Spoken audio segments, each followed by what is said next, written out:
Olá pessoal, tudo bem com vocês?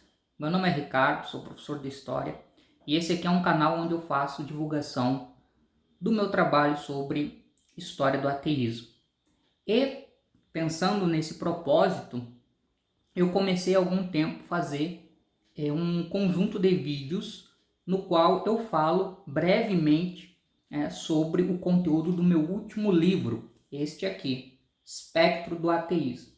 Construções de uma alteridade antagônica na história do Brasil. Este livro ele foi publicado no final do ano passado e ele tem como propósito fazer um estudo sobre a maneira como o ateísmo ele foi definido por um conjunto de grupos religiosos que tem um perfil político e teológico conservador e reacionário.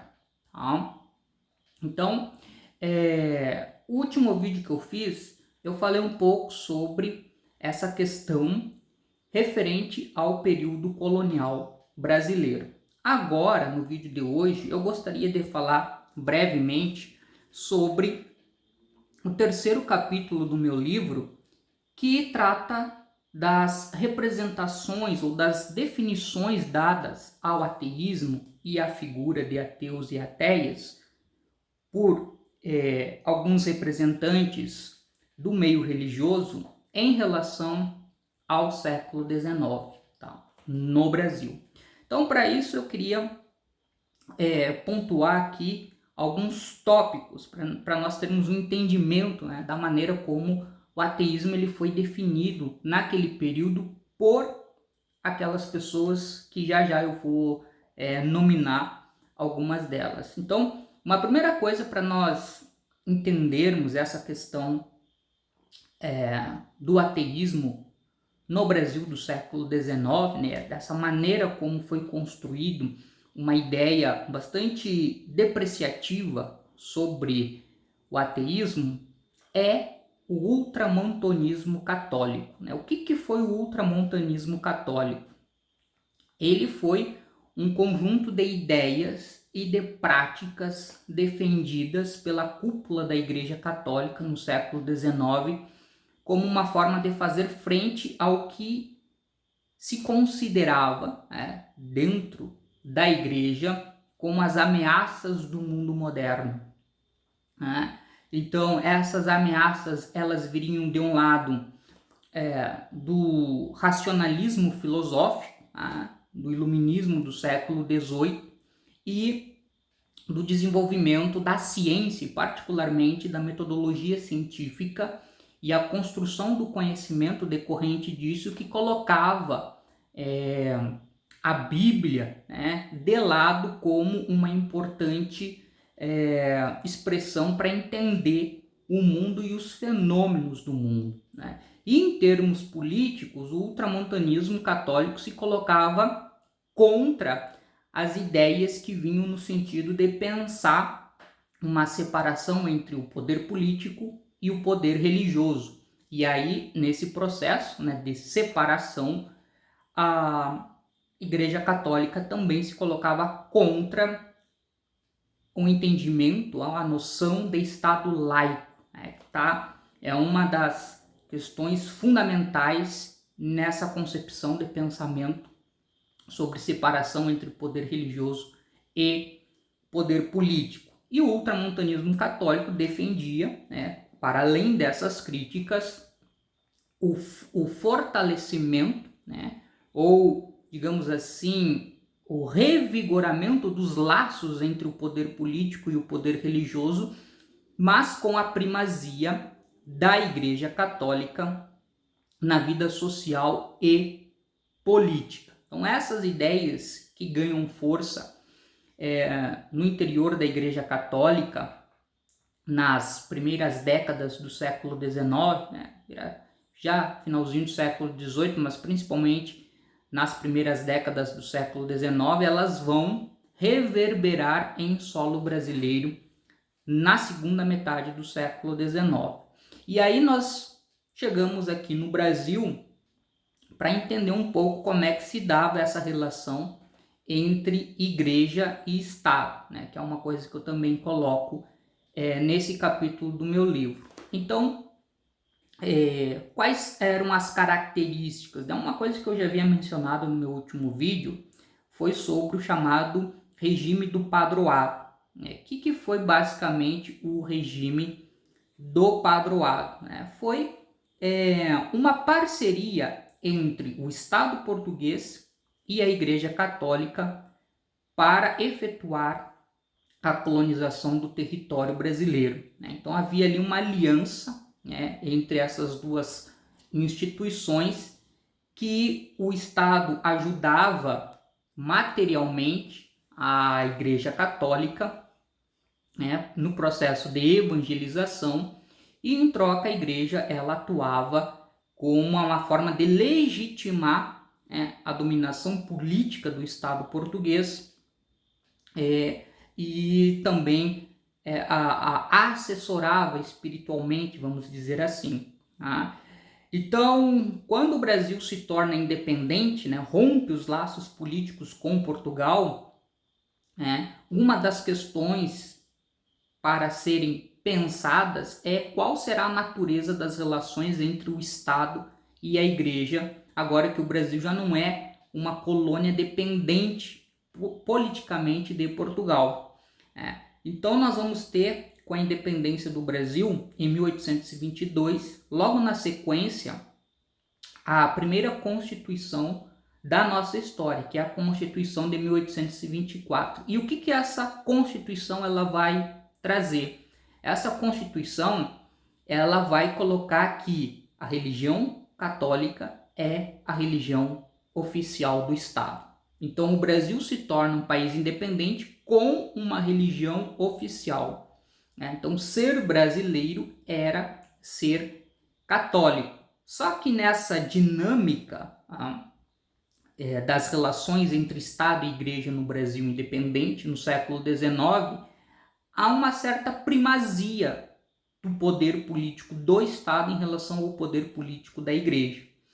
Na verdade, na prática, a Igreja Católica Brasileira ela se converte em uma instituição do Estado, e os membros da Igreja, padres, bispos, enfim, eles acabam sendo funcionários públicos. E uma outra questão importante dessa relação, que é esse padroado agora alicerçado em um arcabouço constitucional, é a premissa de que nenhuma ordem de Roma, nenhuma ordem do Papa poderia ser colocada em prática no Brasil sem a aprovação prévia do imperador. Isso é a característica daquilo que muitos estudiosos, eu coloco isso no livro, vão denominar de regalismo, que é então essa relação entre igreja e Estado, mas com uma primazia do Estado em relação à igreja. Então essa vai ser a configuração, em linhas gerais, da natureza das relações entre Estado e igreja no Brasil durante o período imperial. E, enfim, nesse processo, o que nós vamos ter, pensando agora do lado da Igreja Católica? Nós temos na primeira metade do século XIX uma forte influência de católicos que defendiam princípios, ou ideias liberais, algumas ideias liberais, e que vão ser muito próximos, esse grupo, eles vão ser muito próximos dessa perspectiva do regalismo imperial, ou seja, manutenção dos laços entre Estado e Igreja, mas com essa primazia do Estado. O padre Diogo Feijó, que chegou inclusive no período regencial, na década de 1830, ser regente, ou seja, foi o governante de fato do Brasil, ele era uma das expressões desse grupo de católicos que tinha uma maior proximidade com alguns princípios do liberalismo. Mas, no decorrer do século XIX, esse grupo ele vai perdendo influência dentro da igreja, e o que vai se sobressaindo é um grupo cada vez mais conservador e ocioso no sentido de pensar uma primazia da igreja em relação ao Estado e não do Estado em relação à igreja. Esse grupo ele vai acabar se encontrando e se identificando com as ideias ultramontanas que vêm de Roma e que começam a circular com maior força no Brasil na segunda metade do século XIX. E aí nós temos o outro ponto que eu queria mencionar, que é a chamada questão religiosa. Um episódio que ocorreu no Brasil entre 1872 e 1875, que colocou setores da Igreja Católica contra o Estado brasileiro. Qual foi o pomo da discórdia, que deu origem à questão religiosa? Então, como eu havia falado para vocês, o regalismo do Império Brasileiro tinha como pressuposto essa ideia de que nenhuma ordem vinda de Roma seria cumprida sem a aprovação prévia do imperador. E uma das ordens emanadas do Vaticano é de que na Igreja Católica não poderiam ser aceitos maçons. E no Brasil era muito comum naquela época que muitos maçons fizessem parte da Igreja Católica, participassem das associações, das entidades, enfim, havia essa relação. E aí nós temos, no início da década de 1870, dois bispos, o Dom Vital e o Dom Macedo, que começam a tomar atitudes no sentido de proibir a participação de maçons dentro das atividades e das entidades da Igreja Católica. Só que tem um porém, eles tomam essas decisões sem o consentimento do imperador. Então eles tomam essas decisões baseados no quê? Na ordem que vem diretamente do Vaticano. Então eles se colocam numa posição contrária ao princípio que estava estabelecido pelas leis do Império Brasileiro, de que as ordens do Vaticano só seriam obedecidas se fossem previamente, como eu falei, aprovadas pelo imperador. E muitos membros da elite política do Império Brasileiro eram maçons. Então essas ordens do Dom Vital e do Dom Macedo acabavam gerando um problema político. Resultado, os dois bispos, eles acabaram presos, foram julgados e condenados. Em 1875, eles acabaram sendo soltos, mas ficou ali, a pena deles foi modificada e eles acabaram sendo soltos, mas ficou esse clima, vamos dizer assim, entre o Império Brasileiro e a Igreja Católica. Bom, e aí eu chego no ponto que eu queria destacar para vocês, que durante esse conflito, tanto o Dom Vital como o Dom Macedo, eles escrevem diversos documentos, cartas, livros, onde eles vão se colocar ao lado da Igreja Católica Romana e das ordens emanadas do Vaticano e em posição contrária ao Império Brasileiro e em posição contrária à maçonaria. Eles vão entender que as discussões geradas em torno daquela polêmica, elas tinham como fundamento uma ameaça à primazia da Igreja Católica na vida social e política do país e da sociedade brasileira como um todo, e o que geraria a ideia do Estado laico, e também que toda essa polêmica ela era fomentada e toda a ameaça que pairava sobre a igreja era fomentada pela maçonaria. Então, por exemplo, aqui, né, no livro eu trago algumas citações desses autores. Então veja só, uma citação do Dom Vital em meio à polêmica da questão religiosa, onde ele vai defender a primazia do poder espiritual sobre o poder temporal. Diz ele, né, agora estou citando um trecho do Dom Vital: sabem que a suprema autoridade espiritual é superior à suprema autoridade temporal, como o espírito o é a matéria e o céu a terra. Sabem que os decretos dos sumos pontífices obrigam, em consciência, independentemente do cumpra-se dos reis e imperadores, porquanto a Pedro e aos seus sucessores, e não aos Césares, disse Jesus Cristo: tudo quanto ligares sobre a terra será ligado nos céus. Então, o que o Dom Vital está colocando aqui é a ideia de que tem que ter uma ligação, um vínculo entre Estado e Igreja, como ocorria no Brasil com a ideia do catolicismo como religião oficial. Porém, essa relação entre Estado e Igreja, o Estado deveria ser guiado espiritualmente pela Igreja. Então, ou seja, a Igreja se colocando acima do Estado e conduzindo o Estado nas questões ligadas à fé, inclusive questões políticas, né? Então nós temos isso.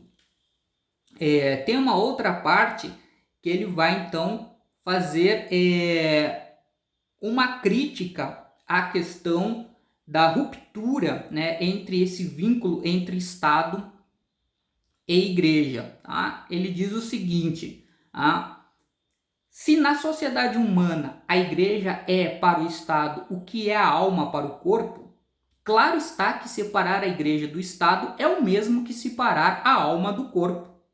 E se o corpo, em lhe faltando alma, logo decompõe-se, assim também o Estado, sem a Igreja, prestes cairá na decomposição social.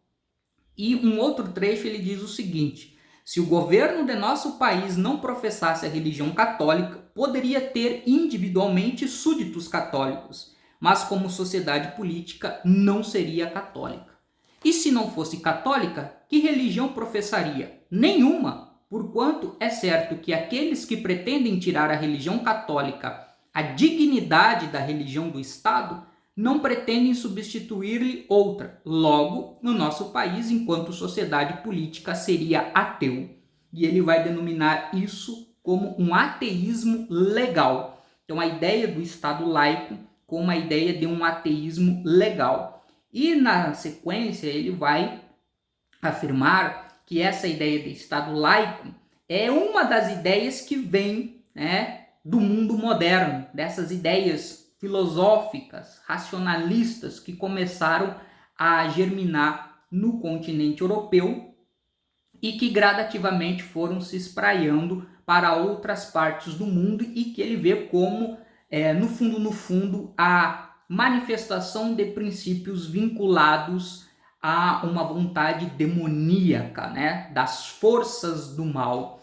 E um dos principais representantes das forças do mal, tanto na visão do Dom Vital quanto do Dom Macedo, é a maçonaria.